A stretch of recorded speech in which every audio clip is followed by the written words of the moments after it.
Happy October and welcome to Constellation Station, Monster Constellations Edition.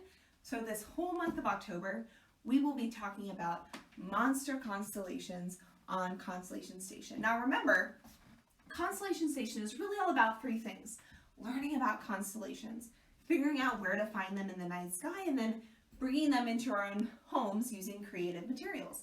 And this month, we're going to talk about monster constellations. So we're still going to be learning about constellations, but they're going to be a little spooky and they're going to be from all different cultures. Today we start with ancient Egyptian culture. Now our constellation today is made up of actually two creatures and one Egyptian goddess. So our constellation is going to be connecting the dots of two different animals that come together to make the goddess Taret in ancient Egyptian mythology.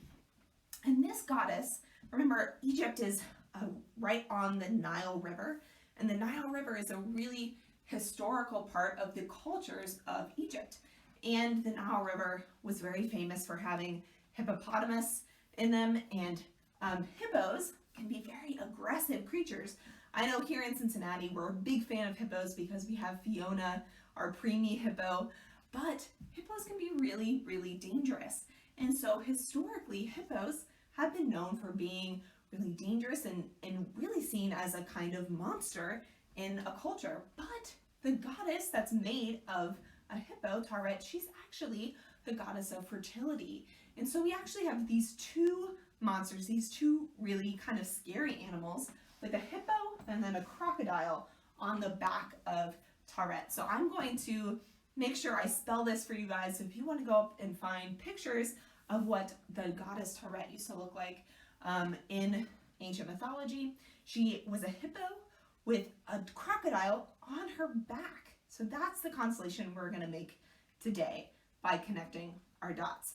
But because we have two animals, it's a pretty big constellation. So all of these stars over here are going to make the hippo, and all the stars over here are going to make our crocodile. And together, these two scary animals make a very gentle and hopeful goddess for the Egyptian culture. So let's start by connecting the dots of our hippo. So to celebrate our hippo, Fiona of Cincinnati, I'm using red and pink ribbon to connect our dots of our hippo. We'll start with a red, and then we'll move on to some pink here. Some pink polka dot ribbon.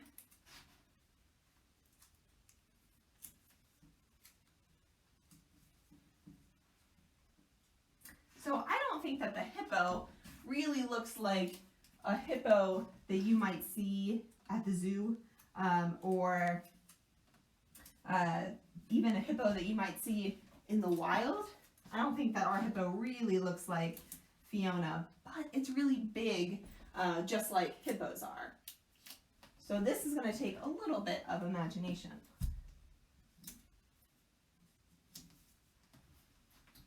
So we can see that our hippo is facing this way. So I want you to picture this as our hippo head.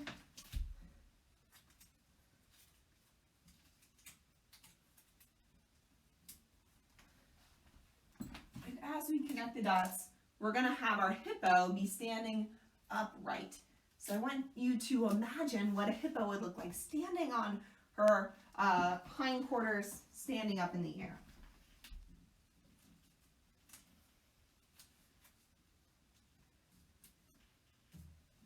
I think it might be kind of scary to see a hippo standing up like that, because hippos are so big that if they were standing up, it would almost seem like they're about to attack you. So this is a weird contradiction to where we have a real animal that's really kind of scary, and Egyptians even have always sort of revered hippos as being these real threat to their culture, but also really appreciating just how big and terrifying they can be. And we see that a lot in ancient mythologies. So far in this program, even before we started talking about monsters, we've talked about dragons and snakes, these really historically scary creatures that a lot of mythologies actually turn into either their heroes or of positive figures in their culture. So here we have a scary hippo that is actually a goddess. So now our hippo is all done. I kind of want you to use your imagination. Pretend the hippo is standing straight up instead of down on four legs. And our hippo is standing with the hippo face facing this way. So here's our Fiona-like hippo with its pink and red ribbon. And now for our crocodile, I thought it would be appropriate to have green. Crocodiles are a little bit darker than this green, but I figured this way we could see it better on our Constellation station. And we'll start here at the head of our crocodile. Now this crocodile is extra interesting because the way that it's pictured on our goddess is the crocodile's almost coming over our hippo's head. So it's almost like the hippo is wearing the crocodile as a kind of like coat or cloak.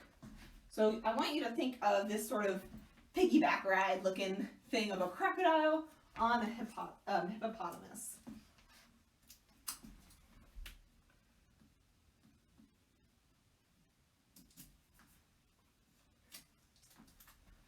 One really important part of Egyptian mythology is the seasonal floods of the Nile.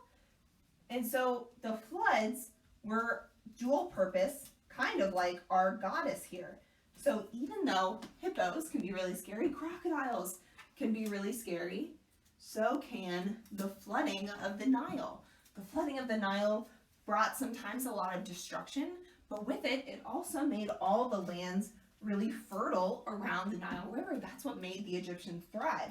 So this goddess can show us how sometimes, even though monsters seem scary sometimes, and hippos really can be scary, that's why we have to make sure that we stay safe while we're around them, we also know that they can bring us a lot of good things. And that's one of our first lessons of our monster constellations here at Constellation Station, is that we don't want this to be a scary time for us in October. Even though we're going to talk about a lot of monsters, we're also going to learn a lot of new fun things, including how hippos and crocodiles, even though they can be really scary monsters, if they come together in certain mythologies, just like Taret in ancient Egyptian culture, we can have a beautiful goddess of a hippo and a crocodile together, bringing good to a community, even though it seems kind of scary at the beginning. So where can we find this constellation up in the night sky? We can see this at night in the western sky, just about 8:30 at night. So you're going to see this pretty high up in the sky, right around where we've talked about the summer triangle being. And you should be able to see a really bright star on the top of our hippo's head, and then our hippo here and crocodile here. This is something you can definitely see in the northern hemisphere, even though we're not in Egypt. Since Egypt is in the northern hemisphere, Egypt can see this constellation as well. It's far enough north that we can see the same things that people in Egypt can see. So I challenge you guys to go out and see if you can find our hippo and our crocodile, and maybe tell me if you've learned about a different star that you see near or a part of these constellations that we've learned about in the past in the program. So today, to make our constellation on our Constellation Station, I used paper stars and ribbon from the dollar store. Let me know if you're finding any creative ways to make constellations in your own home. You can post on Facebook, you can post on Instagram, just hashtag Constellation Station. Thank you guys for watching. We'll see you next week with another monster constellation.